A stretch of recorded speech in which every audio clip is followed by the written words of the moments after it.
तो कैसे हैं आप सब लोग? उम्मीद करता हूँ कि बढ़िया होंगे और कंटिन्यू स्टडी कर रहे होंगे। जो कल हमने एक सीरीज स्टार्ट की थी उसी को आगे कंटिन्यू कर रहे हैं।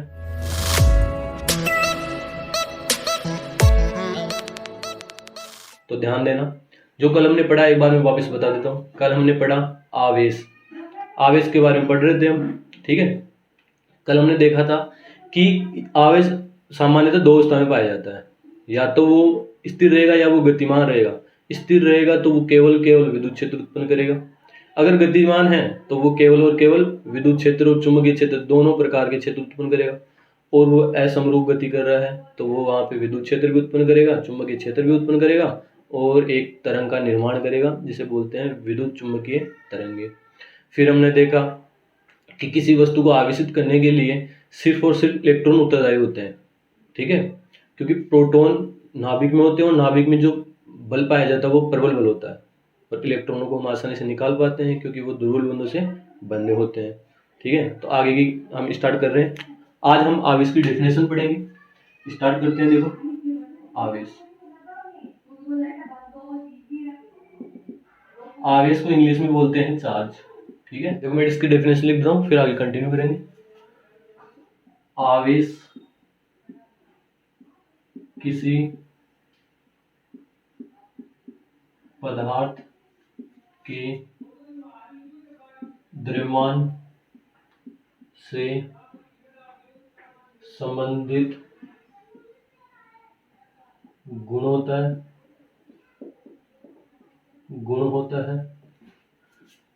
जिसके कारण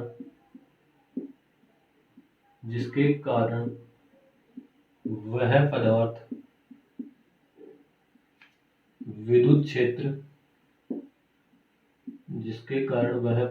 विद्युत क्षेत्र एवं चुंबकीय क्षेत्र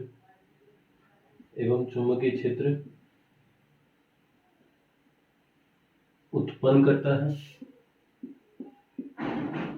करता है अथवा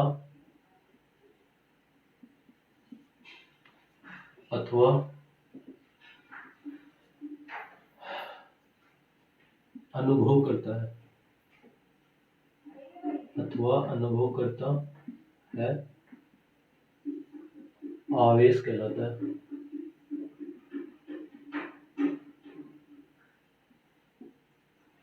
तो देखना जरा बच्चों, आवेश किसी पदार्थ के द्रव्यमान से संबंधित गुण होता है जो किसी स्थान पर विद्युत क्षेत्र उत्पन्न करता है, किसी स्थान पर चुंबकीय क्षेत्र उत्पन्न करता है। अब आपको पता है विद्युत क्षेत्र कब उत्पन्न करता है? जब आवेश स्थिर अवस्था में है तो वो वहां भी उत्पन्न करता है विद्युत क्षेत्र। लेकिन जब आवेश गतिमान है तो वह वहां पर विद्युत क्षेत्र भी उत्पन्न करता है और साथ साथ कौन सा क्षेत्र उत्पन्न करता है? चुंबकीय क्षेत्र भी। इसी को क्या बोलते हैं? आवेश बोलते हैं। सामान्यतः पदार्थ होते हैं जो अपनी उदासीन अवस्था में पाए जाते हैं ना, अर्थात उनमें जो इलेक्ट्रॉनों की संख्या और प्रोटॉनों की संख्या वो दोनों ही क्या होती है? बराबर होती है। तो मैं इस लाइन को लिख देता हूँ एक बार। सामान्यतः पदार्थ अपनी मूल अवस्था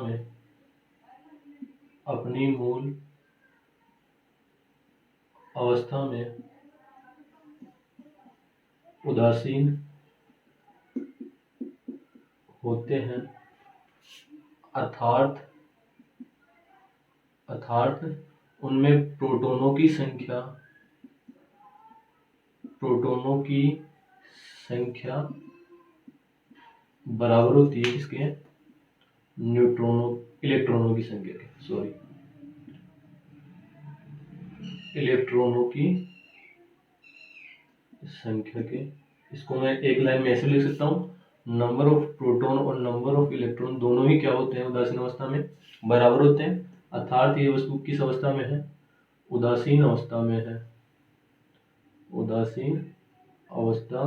में है, ठीक है। तो देखना जरा एक बार वापस बता दूं, आवेश क्या होता है?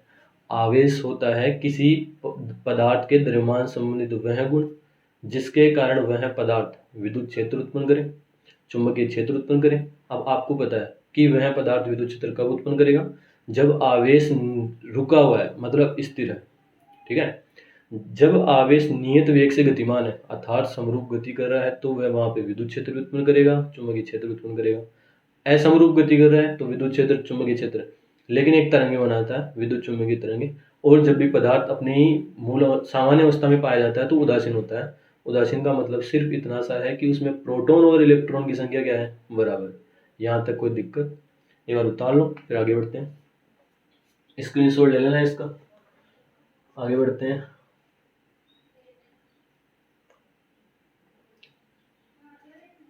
मिटा दूँ इसको? ठीक है, मिटा रहा हूँ उसको।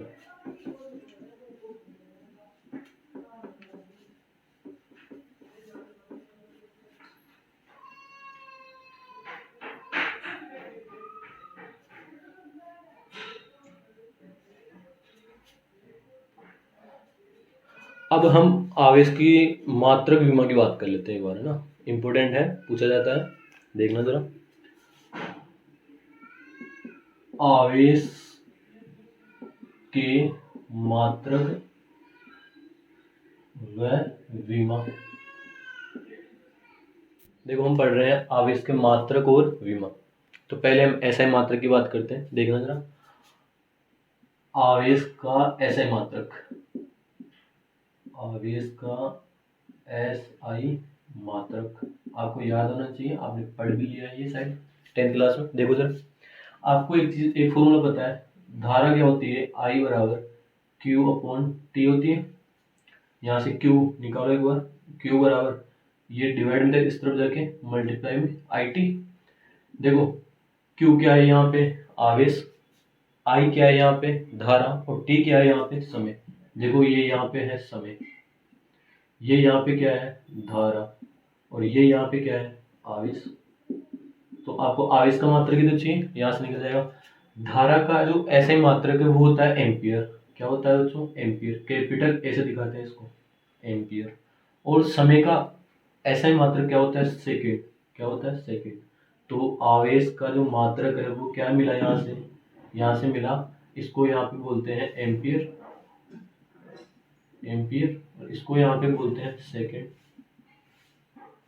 सेकेंड। ठीक है, तो आवेश का ऐसा मात्रक एक तो होता है एम्पियर इंटू सेकेंड, दूसरा क्या मात्रक होता है आवेश का, ऐसा ही आवेश का दूसरा मात्रक होता है कूलॉम। क्या होता है, कूलॉम। इसको कैपिटल सी से डिनोट करते हैं, ये एक वैज्ञानिक थे कूलॉम। देखो आवेश का एक मात्रक तो मिला आपको एम्पियर इंटू सेकेंड, जो प्रायोगिक मात्रक है, ठीक है, और दूसरा मात्रक है कूलॉम। क्या है, कूलॉम। कूलॉम एक वैज्ञानिक थे जिन्होंने आवेश को, मतलब आवेश के बारे में लगभग सब चीजें कूलॉम ने बताई थी। तो कूलॉम के नाम के सम्मान में, मतलब कूलॉम को सम्मान देने के लिए, कूलॉम नामक वैज्ञानिक को सम्मान देने के लिए उन्हीं के नाम के आधार पे आवेश का जो मात्रक है वो क्या रख दिया, कूलॉम रख दिया। ठीक है, चलिए बच्चों आगे देखो, दूसरी बात कर देते हैं। आवेश का ऐसे मात्रक देख लिया, अब की बार हम सीजीएस मात्रक की बात करते हैं। आवेश का सीजीएस मात्रक, आवेश का सीजीएस मात्रक देखना एक बार। आवेश का जो सीजीएस मात्रक है वो होता है, आवेश का सीजीएस मात्रक होता है स्टेट कूलॉम। क्या होता है, स्टेट कूलॉम होता है। इसका दूसरा नाम ESU भी बोलते हैं। ठीक है, तो देखना जरा। और अगर आपसे कोई पूछ ले कि ऐसा ही मात्रक आवेश के, आवेश का ऐसा ही मात्रक और आवेश का सीजीएस मात्रक में क्या रिलेशन होता है, तो ये भी आपको पता होना चाहिए। तो देखो जरा, एक कूलॉम बराबर 3 × 10⁹ स्टेट कूलॉम होता है। कितना होता है, स्टेट कूलॉम होता है। ठीक है, या फिर ESU होता है, बात एक ही है। आगे देखो, तीसरी बात, आवेश का सबसे बड़ा मात्रक, आवेश का सबसे बड़ा मात्रक क्या होता है, ये होता है फेराडे। इसे कैपिटल F से डिनोट करते हैं। ठीक है, आवेश का जो सबसे बड़ा मात्रक है वो क्या होता है, फेराडे होता है।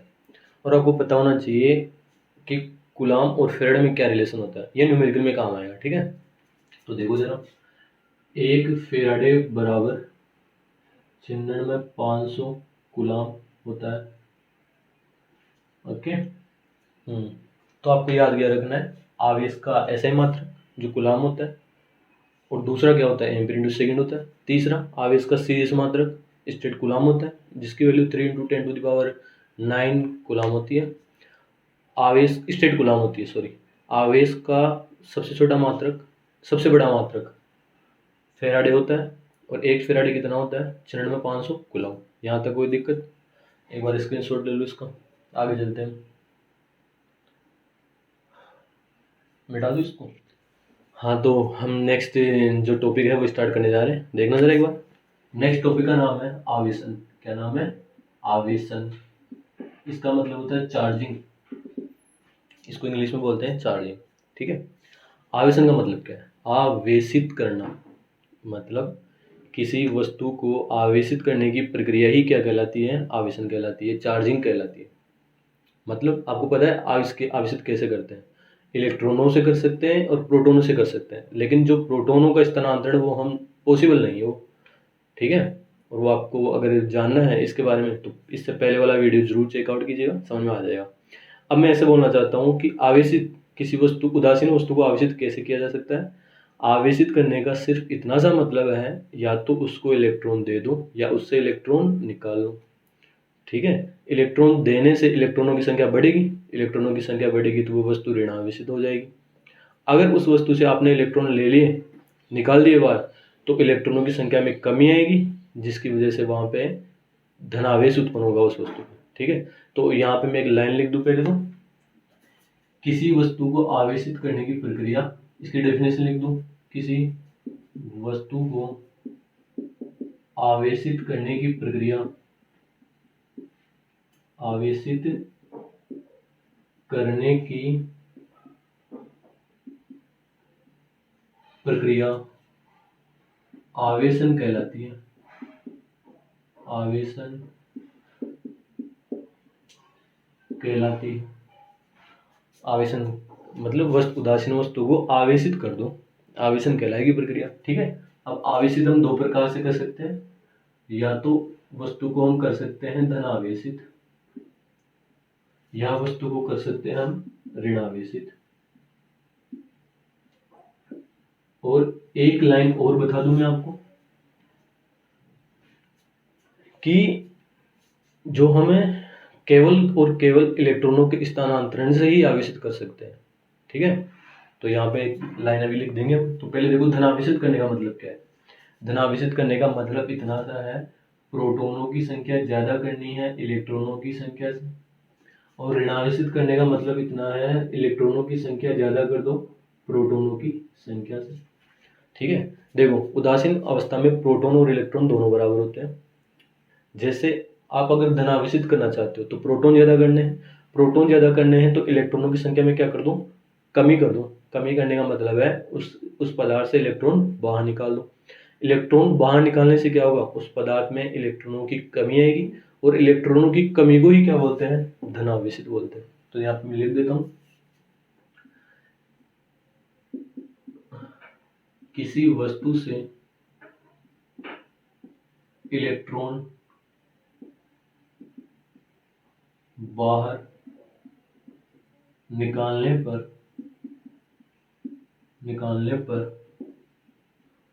वस्तु धनावेशित हो जाती है।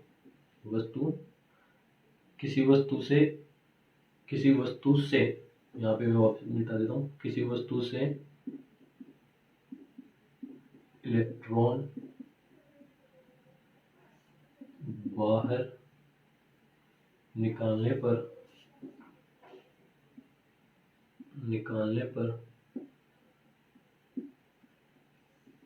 वह वस्तु धनावेशित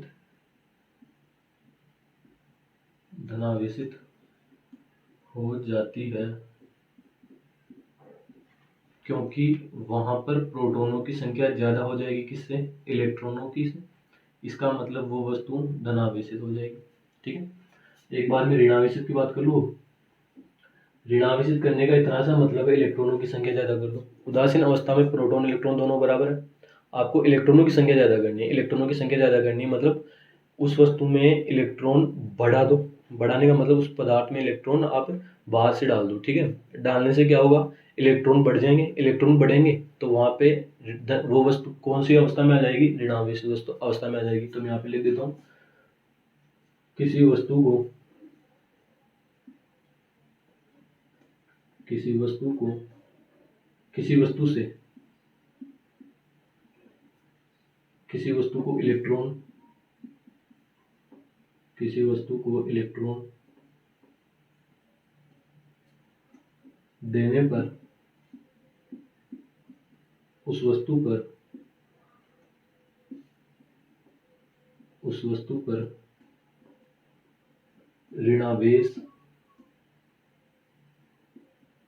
आ जाता है, अर्थात उस वस्तु में इलेक्ट्रॉनों की संख्या प्रोटॉनों की संख्या से क्या हो जाती है, ज़्यादा। और एक नोट लिखना है एक बार यहाँ पे, नोट ये है, किसी वस्तु को आवेशित करने के लिए सिर्फ और सिर्फ इलेक्ट्रॉनों का स्थानांतरण करते हैं, ठीक है। किसी वस्तु को आवेशित करने के लिए इलेक्ट्रॉन का स्थानांतरण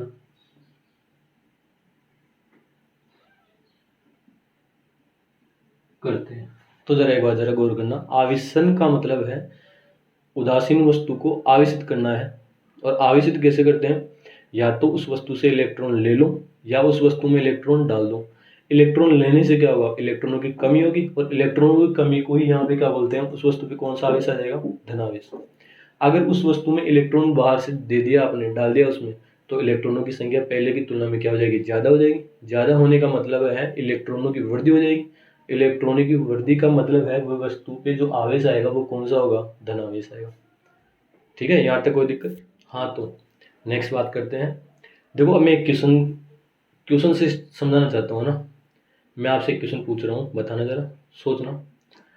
किसी वस्तु को आवेशित करने पर, अब चाहे धनावेशित हो चाहे वो ऋणावेशित हो, मतलब वस्तु को आवेशित करने पर उसके द्रव्यमान में परिवर्तन होता है या नहीं होता। इसका आंसर एक बार सोचो आप, मैं समझाता हूँ ना। मैं क्वेश्चन लिख देता हूँ, क्वेश्चन के हिसाब से समझेंगे इसको, इम्पोर्टेंट है देखना। ये मैं लिख देता हूँ यहाँ पे क्वेश्चन टाइप में, किसी वस्तु को आवेशित करने पर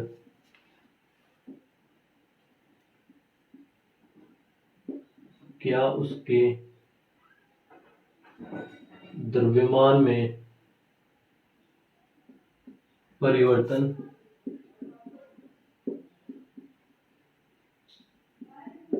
होता है। ये क्वेश्चन है ना, इसका आंसर लिखते हैं हम, देखना एक बार, समझेंगे। मैं इससे बोल रहा हूँ, किसी उदासीन वस्तु को अगर आपने आवेशित कर दिया तो क्या उसके द्रव्यमान में चेंज होगा या नहीं होगा।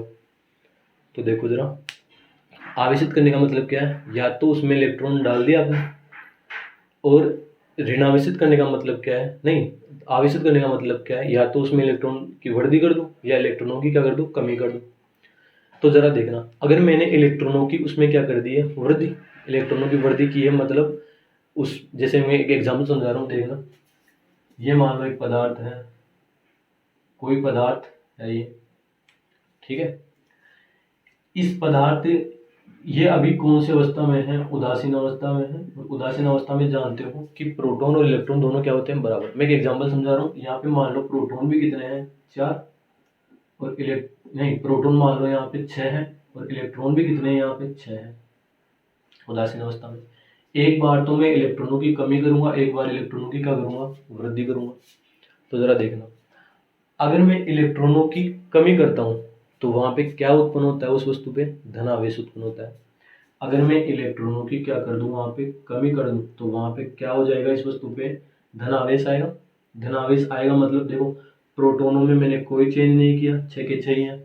इलेक्ट्रॉनों की संख्या में क्या कर दी, कमी कर दी, 6 थे पहले, एक कम कर दिया तो इलेक्ट्रॉन कितने आ जाएंगे, यहाँ पे 5 आ जाएंगे। तो ये वस्तु कौन सी वस्तु होगी, धन आवेशित वस्तु होगी, क्योंकि यहाँ पे प्रोटॉन क्या है, ज्यादा है इलेक्ट्रॉन की तुलना में। दूसरी कंडीशन देखो, अब की बार मैंने इलेक्ट्रॉन क्या कर दिए हैं, बढ़ा दिए हैं, मतलब ये है, देखना जरा, प्रोटोनों की संख्या तो वही है 6 की 6। अगर मैंने इलेक्ट्रॉन बढ़ा दिए हैं, पहले 6 थे, अब क्या कर दिए, 7 कर दिए। इलेक्ट्रॉन कितने कर दिए हैं, 7। तो देखो इलेक्ट्रॉन ज्यादा है प्रोटॉन से, तो ये वस्तु, इस वस्तु पे आवेश आएगा, वो कौन सा आवेश आएगा, ऋणावेश आएगा। ठीक है, तो क्वेश्चन मेरा ये है, क्या इन दोनों का जो द्रव्यमान वो समान है, क्या इन दोनों का द्रव्यमान समान है? तो देखना आंसर होगा नहीं, आंसर होगा इन दोनों का द्रव्यमान समान नहीं है। तो क्यों नहीं है, क्योंकि आवेशन की प्रक्रिया में हम स्थानांतरण करते हैं इलेक्ट्रॉनों का, और इलेक्ट्रॉन का स्थानांतरण कर रहे हैं तो इलेक्ट्रॉन में कुछ ना कुछ द्रव्यमान जरूर होता है। तो देखो इलेक्ट्रॉन का द्रव्यमान मैंने बोला था ना कल, याद रखना है, इलेक्ट्रॉन का द्रव्यमान होता है 9.1 इंटू 10⁻31 kg, ये होता है इलेक्ट्रॉन पे द्रव्यमान। देखो जरा, मैंने इस वस्तु से इलेक्ट्रॉन निकाल लिए हैं, निकालने का मतलब है कितने इलेक्ट्रॉन निकाले हैं, मैंने एक इलेक्ट्रॉन निकाला, तो इसका द्रव्यमान में कितनी कमी आई, एक इलेक्ट्रॉन की बराबर कमी आई, मतलब me के बराबर कमी आई। अगर मैं यहाँ से 2 इलेक्ट्रॉन निकाल देता तो इसका द्रव्यमान क्या हो जाता, इसका द्रव्यमान 2me से कम हो जाता। समझ में आ रहा है, यहाँ की बात करूँ, मैंने यहाँ पे क्या किया है, इलेक्ट्रॉन की संख्या में वृद्धि की है। तो इन दोनों के द्रव्यमान में देखो क्या, देखो प्रोटॉन तो दोनों में 6 चाहिए, लेकिन इलेक्ट्रॉन देखो यहाँ पे 6 है और इलेक्ट्रॉन यहाँ पे कितने, 7 है। तो देखना जरा, इन दोनों में से द्रव्यमान ज्यादा किसका है, इसका द्रव्यमान ज्यादा है, क्योंकि मैंने इलेक्ट्रॉन ज्यादा कर दिया है इसमें। ज्यादा करने का मतलब है 9.1 10⁻31 kg द्रव्यमान ज्यादा कर दिया है इसमें, मैंने एक इलेक्ट्रॉन ज्यादा किया है। अगर मैं 2 करता तो यहाँ पे इसके द्रव्यमान में वृद्धि कितनी होती, 2me। 3 करता तो 3me, और n करता तो nme। इसका मतलब आपको पता चला कि जो द्रव्यमान में परिवर्तन है डेल्टा m बराबर, वो किसके बराबर होता है, nme। और me का मतलब क्या है, देखना अभी बताऊंगा इस फॉर्मूले में, ये फॉर्मूला आपको आना चाहिए। डेल्टा m का मतलब क्या है, द्रव्यमान में परिवर्तन, द्रव्यमान में परिवर्तन। आपको एक चीज तो क्लियर है यहाँ से कि किसी वस्तु को आवेशित करने पर उसके द्रव्यमान में कमी अथवा वृद्धि होती है, और वो कमी और वृद्धि किसके बराबर होती है, इलेक्ट्रॉनों की संख्या के बराबर होती है। ठीक है, इलेक्ट्रॉन के द्रव्यमान की संख्या के बराबर होती है। देखना जरा, डेल्टा m क्या है, द्रव्यमान में परिवर्तन, कितना चेंज आया है, डेल्टा, है ना। n क्या है, पूर्णांक है, पूर्णांक अभी समझाऊंगा। me क्या है, me है द्रव्यमान किसका, इलेक्ट्रॉन का, जो कितना होता है 9.1 इंटू 10⁻31 kg। देखना पूर्णांक का मतलब क्या है, पूर्णांक पूरे पूरे अंक, मतलब इलेक्ट्रॉन हमेशा पूर्णांक के रूप में होता है, 1 2 3 4 5 ऐसे होता है पूर्णांक, पूरे पूरे अंक, मतलब ऐसे अपूर्णांक नहीं होते, मतलब 1/2 4/5 3/2 ऐसे नहीं होते, मतलब ठीक है, पूर्णांक होते हैं। ठीक है, तो देखना जरा, हाँ एक क्वेश्चन ये है, यहाँ पे कंप्लीट हो चुका है। मैं ऐसे बोल रहा हूँ, अब देखना जरा, मैं ऐसे बोल दूँ, इसको फर्स्ट नाम दे दूँ, इसको सेकंड नाम दे दूँ, और इसको नाम दे दूँ थर्ड। तो देखो जरा, इन दोनों की तुलना करो, बताओ इन दोनों में से द्रव्यमान किसका ज्यादा है। द्रव्यमान ज्यादा का मतलब देखो, यहाँ प्रोटॉन 6 है, यहाँ पे प्रोटॉन 6 है, तो प्रोटॉन से कोई लेना देना नहीं है। इलेक्ट्रॉन यहाँ पे 6 है, इलेक्ट्रॉन यहाँ पे 5 है, कितने इलेक्ट्रॉन है, 5। तो इलेक्ट्रॉनों की संख्या में कमी है, इलेक्ट्रॉनों की संख्या में कमी है, मतलब द्रव्यमान में भी क्या है, कमी है, कमी है। तो यहाँ पे ये वाला क्या है, ये फर्स्ट वाला ज्यादा है किससे, सेकंड वाले से। बात समझ में आ गई क्या, इन दोनों की बात करूँ, ये फर्स्ट वाली वस्तु का द्रव्यमान ज्यादा है किससे, सेकंड वाली से, ये चीज समझ में आ गई। यहाँ की बात करूँ, फर्स्ट और थर्ड में से ज्यादा कौन है, कम कौन है, देखो किन का द्रव्यमान ज्यादा है, देखो यहाँ प्रोटॉन 6 है, प्रोटॉन यहाँ पे भी कितने हैं, 6 है। इलेक्ट्रॉन यहाँ पे 6 है, और इलेक्ट्रॉन यहाँ पे कितने हैं, 7 है। कहने का मतलब इलेक्ट्रॉन की संख्या में क्या है, वृद्धि है। इलेक्ट्रॉनों की संख्या में वृद्धि है, तो मतलब वहाँ पे द्रव्यमान में भी क्या हुई है, वृद्धि हुई है। वृद्धि हुई है, इसका मतलब ये थर्ड वाली वस्तु का द्रव्यमान ज्यादा है किससे, फर्स्ट वाली से। तो यहाँ पे मैं लिख सकता हूँ थर्ड वाली का द्रव्यमान किससे ज्यादा है, फर्स्ट वाली से।